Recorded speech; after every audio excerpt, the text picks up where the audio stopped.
Hi folks, this is all the fruit, and here we have an unidentified guava. By unidentified I don't mean that I have no idea what it is or that the label is missing. No, the label is totally present and it says Psidium sp.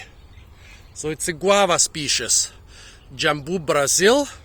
Jambu is, usually they call it jambu ball around here, the guava. Well, jambu air is Psidium, certain Psidium species. In this case they call it Jambu Brazil to specify that it's not native here.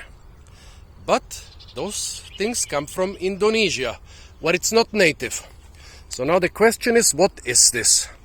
Is this some... Well, firstly, this happens from time to time that you have unidentified plants in botanic gardens. If something is interesting enough, you plant it in a botanic garden, even if you don't know the name.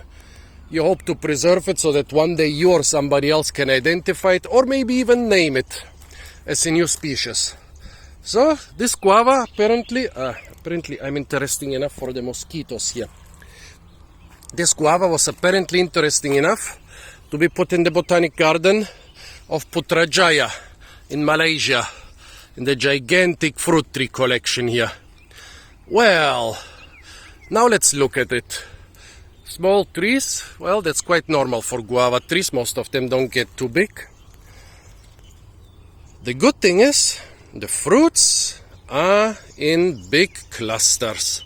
So there's a lot of fruits. Fruits are quite small and of inconspicuous color. I already ate one. And the skin is slightly rough, as if there were short hairs on it.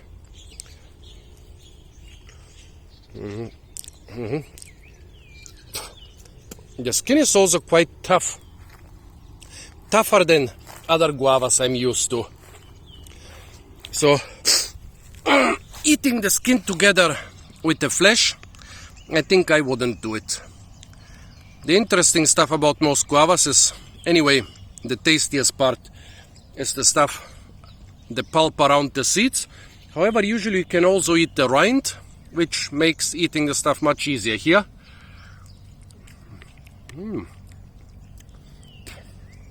I wouldn't eat the rind, too rough and too tough, but the inside is tasty. I'm not sure if those are properly ripened. I found them under the tree. This one is still quite hard. This is already soft. Just found a couple under the tree, so it's totally possible they were ripped off prematurely and haven't reached their peak taste and peak sweetness. It's even possible that the rind will get softer later. But even in that condition, the rind is not nice, but the inside...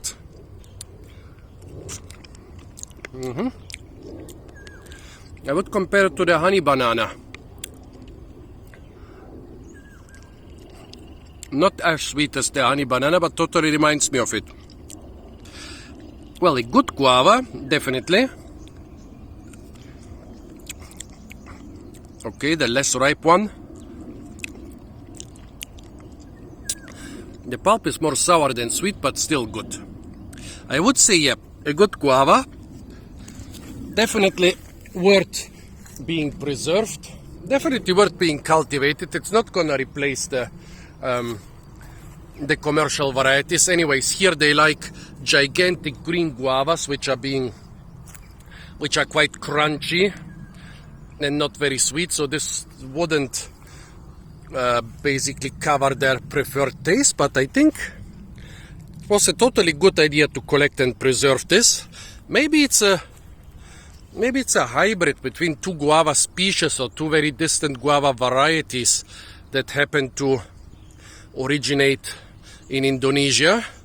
They don't even say where, but Indonesia at least, we are sure it's not in the native countries of the guavas in Central and South America. So probably it's not a hybrid of wild species, but of cultivars.